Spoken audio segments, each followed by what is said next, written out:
Ako si Mami, kukulang ako. Ako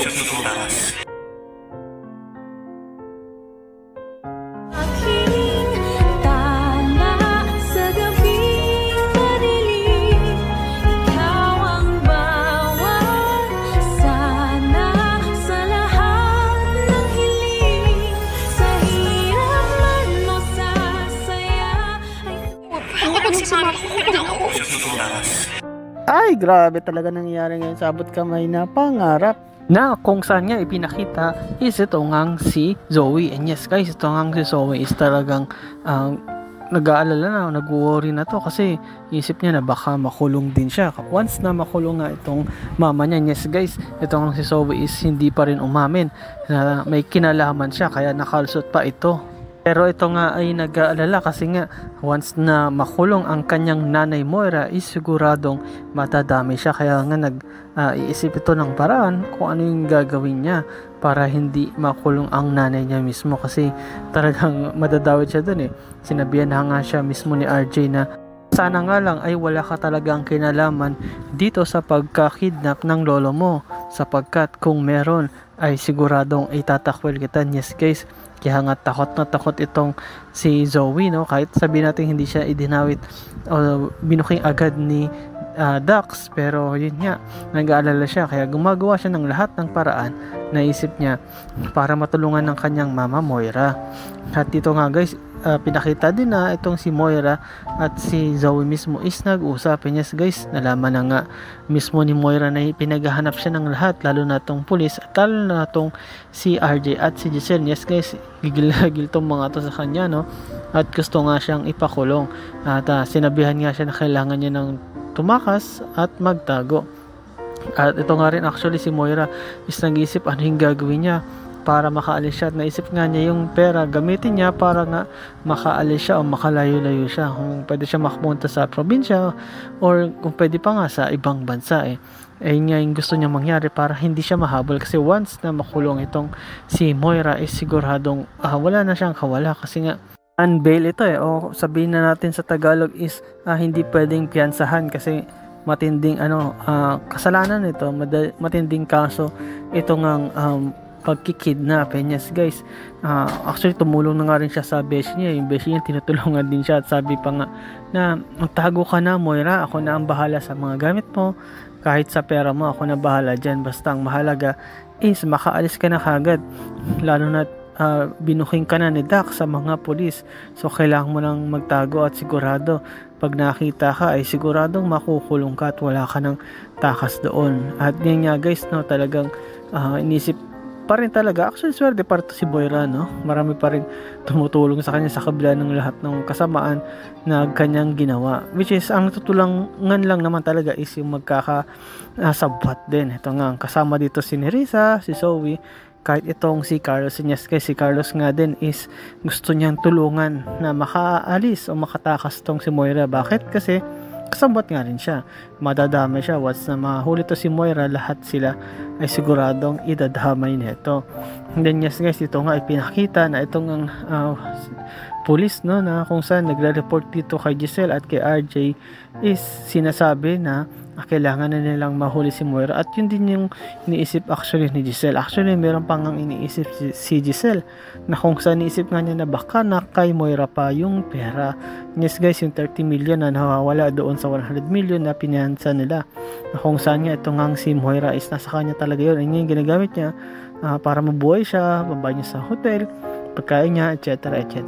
At yun nga yung iniisip ni Giselle na sana makuha na o mahuli na itong si Moira para makuha yung mga pera na yun, kasi sayang din yan, malaki din yun guys, 30 million, pero boss na yun kasi nga gagamitin niya ni Moira at nagamit niya na iba. At sabi din ng pulis, okay ma'am, makipagtulungan po kami sa inyo para mahanap agad yung pugante. Yes guys, talagang pugante o criminal na itong si Moira kasi meron ng mga witness na kung saan si Dax nga yung witness at meron pang isang malaking ebidensya na nakuha dun sa cellphone ni Balahadja na sabi ng mga pulis hindi yun nakaregister, unknown number.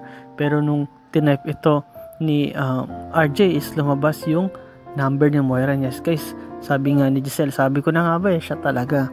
Ito talaga si Moira ang may kagagawan. Yes guys, malaking ebidensya ito, lalo na sa korte kung tatanungin. At yun nga guys, no, talagang gigil na gigil tong si Giselle. Talagang ewan ko lang kung anong gagawin ito ni Giselle pag nakita ito si Moira, baka mapatay pa niya ito At tong si RJ din, actually nagtitimpi lang ito pero gustong gusto na rin nila talagang mahuli. At sinabi mismo nila noon na talagang ipapakulong nila kung sino man, at mabubulak sa kulungan actually yung taong may gawa sa tatay nila kay Don Pepe, no, na kung saan nga maswerte itong nakalaya pa o nabuhay pa. Yun nga lang, comatose siya ngayon kasi talagang mahirap yung pinagdaanan niya, no? Matanda na, tas nahulog pa sa bangin dahil ngayon kay Zoe. Guys, si Zoe nga may kagagawan doon, kaya nga gumagawa siya ng paraan para hindi makulong mama niya at madamay siya. At isa sa ginawa nga niya at yung pinaka last resort nga niya, no, mapupuntahan niya is itong tatay niya. Yes guys, hindi si tatay RJ kundi itong totoo niyang tatay na si Doc Carlos. And yes guys, tumawag siya dito at nakita sila. At pag nakita nila na actually medyo nagulat nga itong si Carlos kasi umiiyak yung anak niya.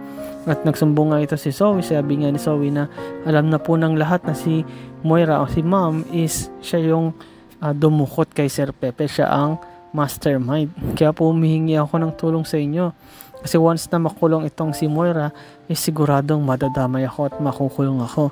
At actually ay naman talagang tulungan sana ni Doc Carlos itong anak niya kasi nga about kay Moira, pero dahil nung nalaman niyang madadama yung anak niya is nagsuggest siya mismo yung nagsabi, no, na sige tutulungan ko itong si Moira. Yes guys, tutulungan nga niya itong makaalis, hindi lang makapunta sa malayong lugar sa probinsya kundi dito nga sa ibang bansa. Yes guys, sabi niya tutulungan niya ito na makapunta sa Japan ASAP. Bakit?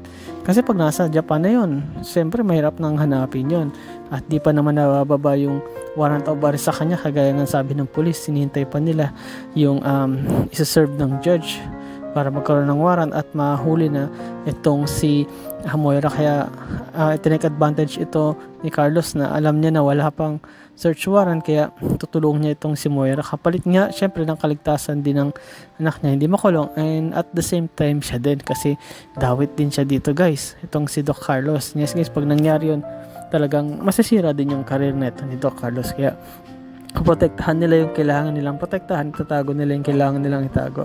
Kahit itong si Zoe ayaw niya rin makulong, at pag nalaman ng lahat na kasabot siya, sigurado kulong siya at yung mga pangarap niya sa buhay is hindi na matutupad at yung pagiging tanyag niya is mawawala na, kagaya nga nasabi ni RJ Tanyag na tatakwil ka.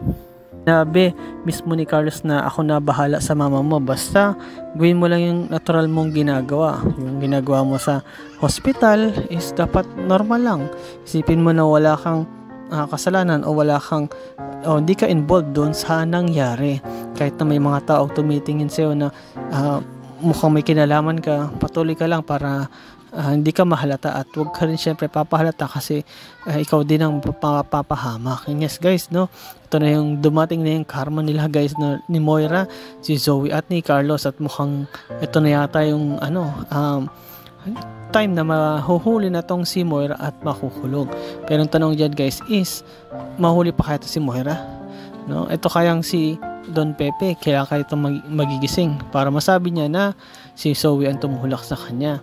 At ano kaya ang gagawin nila Lynette, nila Annalyn, ito naman nila RJ at Giselle para nga mahuli itong si Moira at o baka tuloy na itong makatakas. And yes guys, salamat sa panonood nyo sa aking channel, sa inyong pag-like, pag-comment at pag-share. At yun lang guys, ingat kayo palagi, bye bye.